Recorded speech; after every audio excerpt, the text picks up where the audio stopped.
دوستو آج ہم تاریخ کے اس موڑ پر کھڑے ہیں جہاں انسانیت کی قدر خون اور خاندان سے نہیں بلکہ کردار اور وفاداری سے طے ہوتی ہے۔ تصور کریں 6ویں صدی کا سعودی عرب، ریگستان کی وہ سخت ہوائیں جہاں زندگی اور موت کا فیصلہ تلوار کی نوک پر ہوتا تھا۔ یہ وہ دور تھا جہاں ایک آزاد انسان کی قدر تھی، لیکن ایک غلام کی حیثیت صرف بازار میں بکنے والے سامان کی سی تھی۔ اس کی کوئی پہچان نہیں تھی، اس کا کوئی ماضی نہیں تھا اور اس کا کوئی مستقبل نہیں تھا۔ لیکن آج کی کہانی کسی عام غلام کی نہیں ہے، یہ کہانی ایک ایسے بچے کی ہے جو پیدا تو ایک شہزادے کی طرح آزاد قبیلے میں ہوا، مگر تقدیر نے اسے زنجیروں میں جکڑ دیا۔ پھر اسی ٹوٹی ہوئی زندگی نے ایک ایسا فیصلہ لیا جس نے عرب کے ہزاروں سال پرانے نسبی غرور کو مٹی میں ملا دیا۔ یہ کہانی ہے زید ابن حارثہ رضی اللہ تعالی عنہ کی، وہ واحد شخص جن کا نام خالق کائنات نے قرآن میں ہمیشہ کے لیے محفوظ کر دیا۔ دوستو یہ صرف ایک کہانی نہیں ہے، یہ غلامی سے آزادی اور محبت سے لے کر فنا فی الرسول ہونے کا وہ سفر ہے جو آج بھی ہمیں یہ سوچنے پر مجبور کر دیتا ہے کہ ہماری اصلی پہچان کیا ہے، کیا ہمارا نام یا ہمارا کام۔ آئیے وقت کے پہیے کو پیچھے گھماتے ہیں اور چلتے ہیں اس لمحے کی طرف جب ایک ماں کا دل ٹوٹا اور ایک بچے کی دنیا بدل گئی۔ کہانی کا آغاز ہوتا ہے عربین پیننسویلا کے شمالی حصے سے، جہاں بنو کلب قبیلہ آباد تھا۔ یہ کوئی معمولی قبیلہ نہیں تھا، یمن کے قحطانی عربوں میں ان کی عزت تھی، طاقت تھی اور ان کا نسب بہت اونچا مانا جاتا تھا۔ اسی قبیلے کے ایک سردار حارثہ ابن شراحل کے گھر ایک بچہ پیدا ہوا جس کا نام زید رکھا گیا۔ زید کی ماں سودا بنت تھلابہ کا تعلق بھی ایک شریف اور مضبوط قبیلے بنو مان سے تھا۔ زید کا بچپن اپنی ماں کی گود میں اور باپ کے سائے میں بے فکری سے گزر رہا تھا۔ وہ ایک آزاد بچہ تھا جس کی رگوں میں عرب کے بہترین قبائل کا خون دوڑ رہا تھا، لیکن تقدیر کو کچھ اور ہی منظور تھا۔ جب زید کی عمر تقریباً 8 سال تھی تو ان کی والدہ انہیں لے کر اپنے میکے یعنی بنو مان ملنے گئی۔ سفر پرسکون تھا، لیکن جاہلیہ کے دور میں خوف کبھی بتا کر نہیں آتا تھا۔ اچانک بنو کین کے گھڑ سواروں نے بنو مان کی بستی پر حملہ کر دیا۔ دوستو یہ جنگ نہیں تھی، یہ غزوہ یا لوٹ مار تھی جہاں مقصد صرف مال اور غلام حاصل کرنا تھا۔ اس دھول اور چیخو پکار میں ننھا زید اپنی ماں سے جدا ہو گیا۔ حملہ آوروں نے اس معصوم بچے کو پکڑا، رسی میں باندھا اور اپنے ساتھ لے گئے۔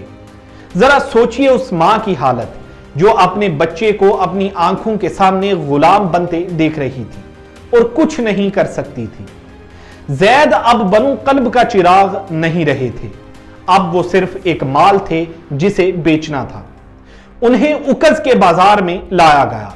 اکز صرف بازار نہیں تھا بلکہ عرب کا سب سے بڑا میلہ تھا، جہاں شاعری کے مقابلے بھی ہوتے تھے اور انسانوں کی خرید و فروخت بھی۔ وہاں حاکم بن حزم نام کا ایک شخص آیا جو مکہ کے امیر ترین لوگوں سے تھا اور خدیجہ بنت خویلد رضی اللہ تعالی عنہا کا بھتیجا تھا۔ حاکم کی نظر اس ہونہار اور خوبرو بچے پر پڑی اور صرف 400 درہم کے عوض ایک آزاد قبیلے کا بچہ غلامی کے اندھیروں میں دھکیل دیا گیا۔ حاکم بن حزم نے زید کو خریدا اور مکہ لے آیا۔ مکہ وہ شہر جو اپنی سخت گیر روایات اور نسبی تعصب کے لیے مشہور تھا۔ وہاں حاکم نے زید کو اپنی پھپھی حضرت خدیجہ رضی اللہ تعالی عنہا کی خدمت میں پیش کیا۔ حضرت خدیجہ رضی اللہ تعالی عنہا نے اس بچے کو قبول کیا، لیکن تقدیر کا اصل کھیل تب شروع ہوا جب حضرت خدیجہ رضی اللہ تعالی عنہا کی شادی مکہ کے سب سے صادق اور امین نوجوان محمد ابن عبداللہ حضرت مصطفیٰ صلی اللہ علیہ وسلم سے ہوئی۔ شادی کے بعد حضرت خدیجہ رضی اللہ تعالی عنہا نے اپنی محبت کا اظہار کرتے ہوئے زید کو نبی کریم صلی اللہ علیہ وسلم کی خدمت میں तोहफे के तौर पर पेश कर दिया। दोस्तों गौर करें, यहां जैद ममलूक थे, लेकिन वो जिसके पास आए थे वो दिलों का मालिक था। रसूलुल्लाह सल्लल्लाहु अलैहि वसल्लम ने जैद को गुलाम की तरह नहीं बल्कि औलाद की तरह रखा। उन्हें वो प्यार और इज्जत दी जो शायद जैद को अपने कबीले में भी ना मिलती। दूसरी तरफ जैद के वालिद हारिसा का हाल बुरा था। बेटा गुम हो चुका था और बाप की आंखें राह तकते तकते पथरा गई थी। हारिसा ने पूरे अरब में ढूंढना शुरू किया। वो हर काफिले से पूछते, हर मुसाफिर को रोक रोक कर सवाल करते। उनका दर्द उनकी शायरी में आज भी जिंदा है, जो तारीख की किताबों में महफूज है। वो रोते हुए पढ़ते थे, मेरा दिल जैद की याद में टूट गया है।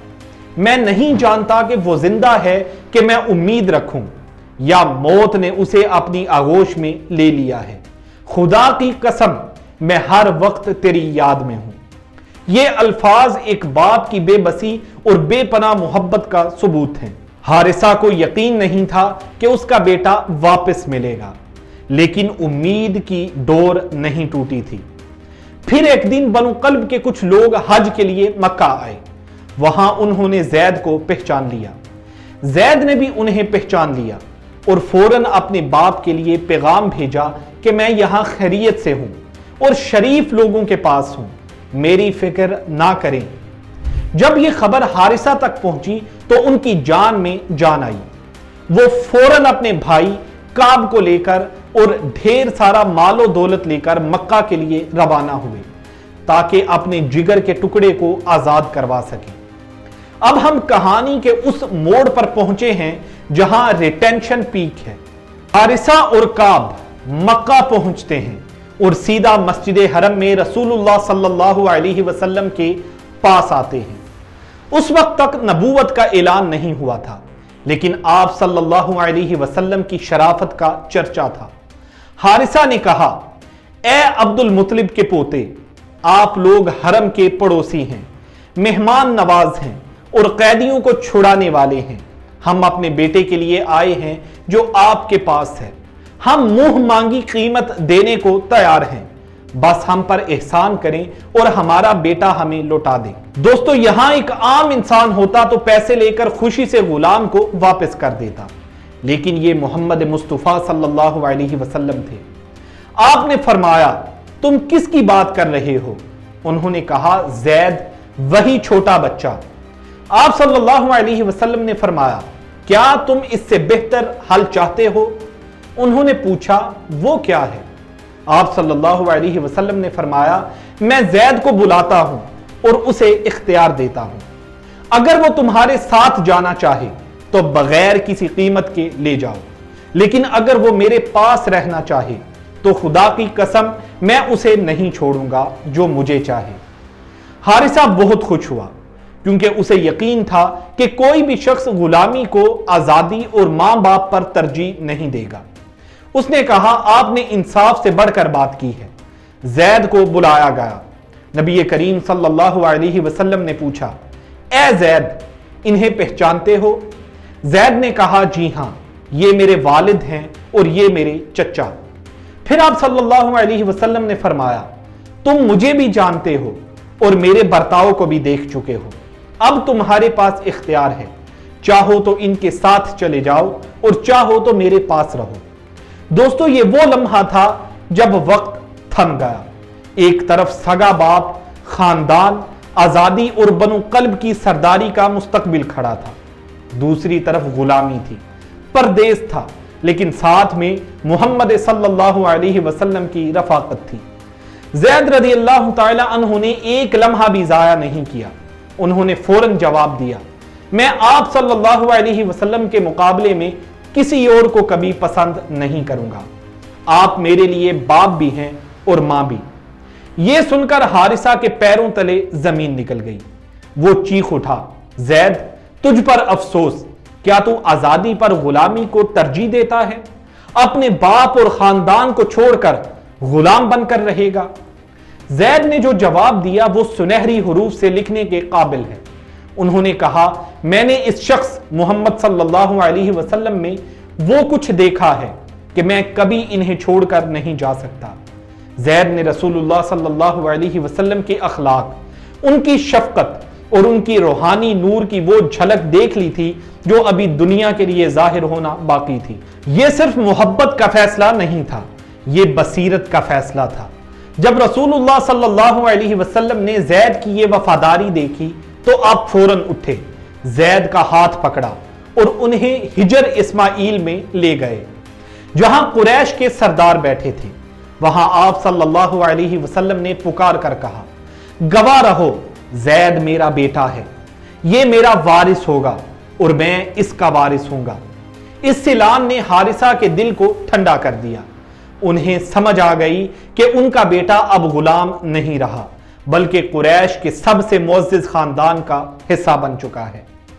زید اب زید ابن حارثہ نہیں رہے تھے، وہ زید ابن محمد صلی اللہ علیہ وسلم بن گئے تھے۔ عرب کے دستور کے مطابق منہ بولا بیٹا بالکل حقیقی بیٹے کی طرح سمجھا جاتا تھا۔ یہ مقام کسی اور صحابی کو نہیں ملا۔ لوگ انہیں حب رسول اللہ کے رسول کا محبوب کہنے لگے۔ یہ زید کی وفاداری کا پہلا انعام تھا کہ انہیں اپنا نسب کھونے کے بدلے نبوت کے گھر کا نسب مل گیا۔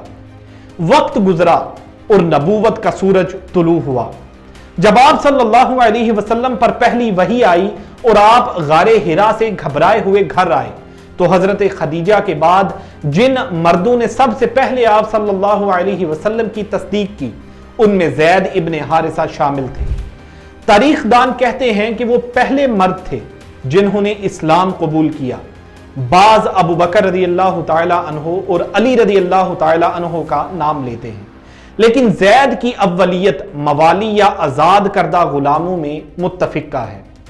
مکہ کے سخت ترین دور میں جب مسلمانوں پر ظلم کے پہاڑ ٹوٹ رہے تھے، زید نبی کریم صلی اللہ علیہ وسلم کے سائے کی طرح ساتھ رہے۔ طائف کا وہ دردناک سفر یاد کریں جب لوفروں نے نبی صلی اللہ علیہ وسلم پر پتھراؤ کیا۔ اس وقت زید ہی تھے جو پتھروں اور نبی صلی اللہ علیہ وسلم کے درمیان ڈھال بن گئے تھے۔ پتھر زید کے سر پر لگتے ان کا جسم لہو لہان ہو گیا، لیکن انہوں نے ہر زخم اپنے جسم پر لیا تاکہ محبوب صلی اللہ علیہ وسلم کو چوٹ نہ آئے۔ یہ تھی وہ وفاداری جو خون کے رشتوں سے کہیں آگے نکل چکی تھی۔ پھر ہجرت کا حکم ہوا۔ زید رضی اللہ تعالی عنہ بھی مدینہ پہنچ گئے۔ وہاں نبی صلی اللہ علیہ وسلم نے مہاجرین اور انصار کے درمیان بھائی چارہ قائم کیا، لیکن زید کے لیے آپ صلی اللہ علیہ وسلم نے کسی انصاری کو نہیں بلکہ اپنے ہی چچا شیر خدا حضرت حمزہ ابن عبد المطلب رضی اللہ تعالی عنہ کو بھائی بنایا۔ ذرا سوچئے، کہاں قریش کے سردار حمزہ اور کہاں کل کا غلام زید۔ اسلام نے اونچ نیچ کا فرق ختم کر دیا تھا۔ حضرت حمزہ رضی اللہ تعالی عنہ نے اپنی وصیت کا نگران بھی زید کو بنایا، جو ان کے گہرے اعتماد کا ثبوت تھا۔ اب کہانی میں ایک نیا موڑ آتا ہے جو زید کی زندگی کا شاید سب سے مشکل امتحان تھا، ان کی شادی کا مسئلہ۔ نبی صلی اللہ علیہ وسلم چاہتے تھے کہ نسبی تفرقات کو عملی طور پر ختم کیا جائے۔ آپ صلی اللہ علیہ وسلم نے اپنی پھپھی زاد بہن زینب بنت جیش جو قریش کی نہایت اعلیٰ خاندان سے تھی کا رشتہ زید کے لیے مانگا۔ شروع میں زینب اور ان کے بھائی نے انکار کیا کیونکہ عرب معاشرے میں ایک آزاد کردہ غلام کا رشتہ اتنے اونچے خاندان میں ہونا معیوب سمجھا جاتا تھا۔ لیکن جب اللہ نے سورۃ الاحزاب کی آیت 33 سے 36 نازل کی کہ کسی مومن کو اللہ اور رسول کے فیصلے کے بعد انکار کا حق نہیں، تو وہ راضی ہو گئے اور شادی ہو گئی۔ لیکن یہ شادی مزاجوں کے فرق کی وجہ سے کامیاب نہ ہو سکی۔ زید کو احساس کمتری دلایا جاتا یا مزاج نہیں ملتے تھے۔ زید بار بار نبی صلی اللہ علیہ وسلم کے پاس آتے اور طلاق کی اجازت مانگتے۔ نبی صلی اللہ علیہ وسلم انہیں روکتے رہے، اپنی بیوی کو روکے رکھو اور اللہ سے ڈرو۔ لیکن اللہ کی مشیت کچھ اور تھی۔ اللہ تعالیٰ چاہتا تھا کہ منہ بے بولے بیٹے کا نظام ہمیشہ کے لیے ختم ہو جائے۔ जाहिलिया में मुंह बोले बेटे की तलाक याफ्ता बीवी से शादी करना हराम था, बिल्कुल हकीकी बेटे की तरह। अल्लाह ताला ने जैद के जरिए इस रस्म को तोड़ना चाहा, बिलाखिर जैद ने तलाक दी और इद्दत के बाद अल्लाह ने आसमानों पर ज़ैनब रज़ियल्लाहु ताला अन्हा का निकाह नबी सल्लल्लाहु अलैहि वसल्लम से कर दिया।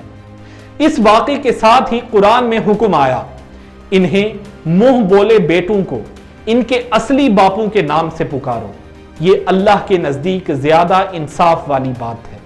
एक पल में जैद इब्ने मोहम्मद फिर से जैद इब्ने हारिसा बन गए। जरा जैद के दिल का हाल सोचिए, वो नाम जो उन्होंने अपनी वफादारी से कमाया था वो वापस ले लिया गया।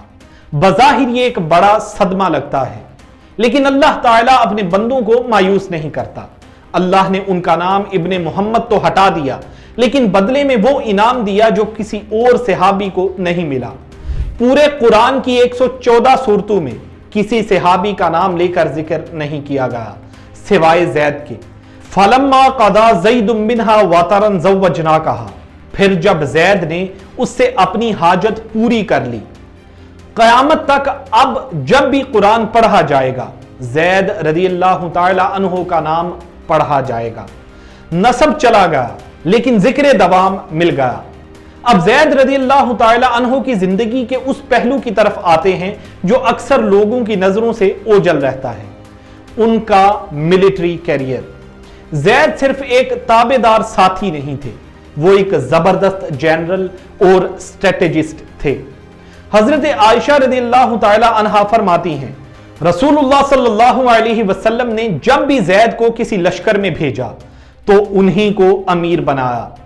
उनकी मिलिट्री सलाहियतों का अंदाजा इस बात से लगाएं कि नबी सल्लल्लाहु अलैहि वसल्लम ने उन्हें 7 से ज्यादा एक्सपीडिशंस का कमांडर बनाया। 6 हिजरी में जब कुरैश ने मुसलमानों की माशी नाकाबंदी की तो नबी सल्लल्लाहु अलैहि वसल्लम को खबर मिली कि कुरैश का एक बहुत बड़ा तिजारती काफिला सफवान बिन उमैया की क़यादत में इराक के रास्ते से गुजरने वाला है। यह रास्ता बहुत दुश्वार गुजार था। आप सल्लल्लाहु अलैहि वसल्लम ने जैद इब्ने हारिसा को चुना। जैद ने बिजली की तेजी से सफर किया और अल करादा के मुकाम पर काफिले को जा लिया।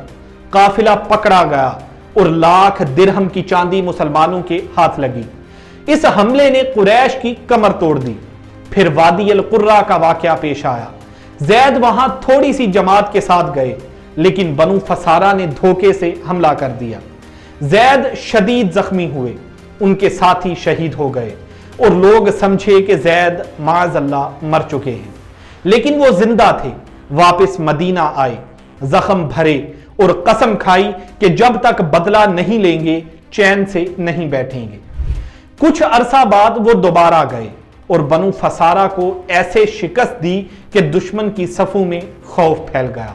नबी सल्लल्लाहु अलैहि वसल्लम ने अपने सफीर हारिस बिन उमैर को बोसरा भेजा। वहां के गजनी गवर्नर शुराहबिल ने सफीर को कत्ल कर दिया। सफीर का कत्ल ऐलानी जंग था। नबी सल्लल्लाहु अलैहि वसल्लम ने फौरन 3000 का लश्कर तैयार किया। यह उस वक्त तक मुसलमानों का सबसे बड़ा लश्कर था। आप सल्लल्लाहु अलैहि वसल्लम ने फरमाया, इस लश्कर के अमीर जैद इब्ने हारिसा हैं। अगर वो शहीद हो जाएं तो जाफर इब्ने अबी तालिब, और अगर वो भी शहीद हो जाएं तो अब्दुल्ला इब्ने रवाह। जंग शुरू हुई। जैद इब्ने हारिसा रज़ियल्लाहु ताला अन्हु ने नबी सल्लल्लाहु अलैहि वसल्लम का दिया हुआ सफेद झंडा उठाया और दुश्मन के समुंदर में कूद पड़े। वो किसी आम सिपाही की तरह नहीं बल्कि शेर की तरह लड़े। रूमी हैरान थे कि ये कौन कमांडर है जो मौत से डरने की बजाय उसकी तरफ लपक रहा है। दुश्मन के नेज़ों ने उन्हें चारों तरफ से घेर लिया। तारीख कहती है कि जैद के जिस्म पर नेज़ों के इतने जख्म थे कि गिनना मुश्किल था।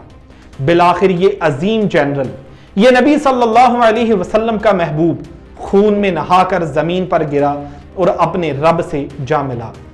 उनके गिरते ही झंडा जाफर रज़ियल्लाहु ताला अन्हु ने उठाया, वो भी शहीद हुए। फिर अब्दुल्ला रज़ियल्लाहु ताला अन्हु ने उठाया और वो भी शहीद हुए। दोस्तों, जैद इब्ने हारिसा की जिंदगी हमसे सवाल करती है, हम अपनी पहचान कहां ढूंढते हैं? अपनी जात में, अपने बाप दादा के नाम में, یا اپنے بینک بیلنس میں۔ زید نے ہمیں سکھایا کہ انسان کی اصل آئیڈینٹی اس کی چوائس ہے۔ جب انہوں نے دنیا کی ہر آزادی ٹھکرا کر نبی صلی اللہ علیہ وسلم کی غلامی پسند کی تو اللہ نے انہیں ایسی آزادی دی کہ دنیا کے بادشاہ بھی ان کے نام پر رش کریں۔ دوستو، آپ سے ملتے ہیں اگلی ویڈیو میں، تب تک کے لیے اللہ حافظ۔